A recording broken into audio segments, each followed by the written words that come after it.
The core of the old city is much the same. New houses have grown up along widened avenues, but the life within them retains much of the flavor of the past.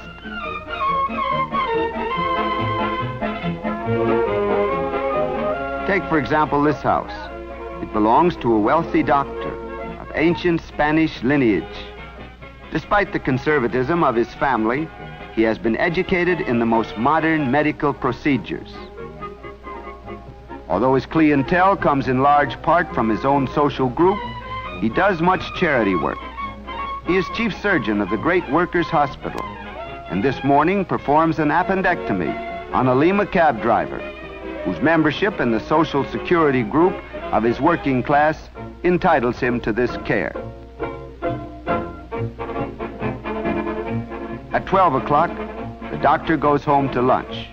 No hurried sandwich and coffee at the hospital for him. A 2-hour recess at noonday is a very definite part of his way of life, as it is for most of his countrymen.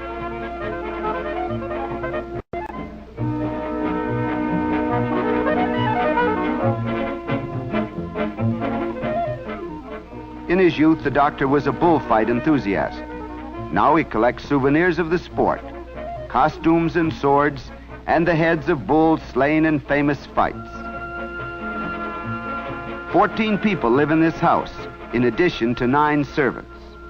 There are daughters and sons, husbands and wives, grandchildren and cousins.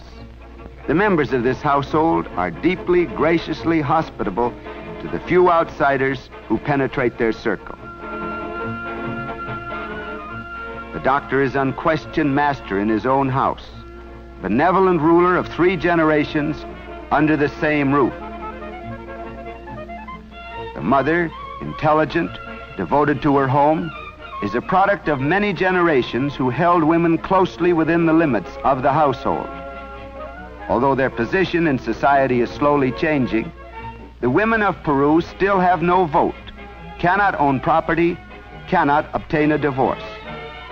Their daughters may walk out into a different world one day, but most of the old rules have not yet been broken. When the children are young, they live in the center of a small circle of maids and governesses who cater to their whims and their small vanities. The business of being a woman, the delicacies, the mannerisms, all are impressed very early upon these little girls. The very furnishings of the house reflect their contact with the past. Many articles are museum pieces, such as this bed, which once belonged to Marie Antoinette. The holy picture beside the bed. The crucifix which joins the family pictures among the familiar possessions in the doctor's room. The bed which came from Spain, ancient and honored, carved from dark walnut. All these things speak of an unquenchable love of things long past and glorious.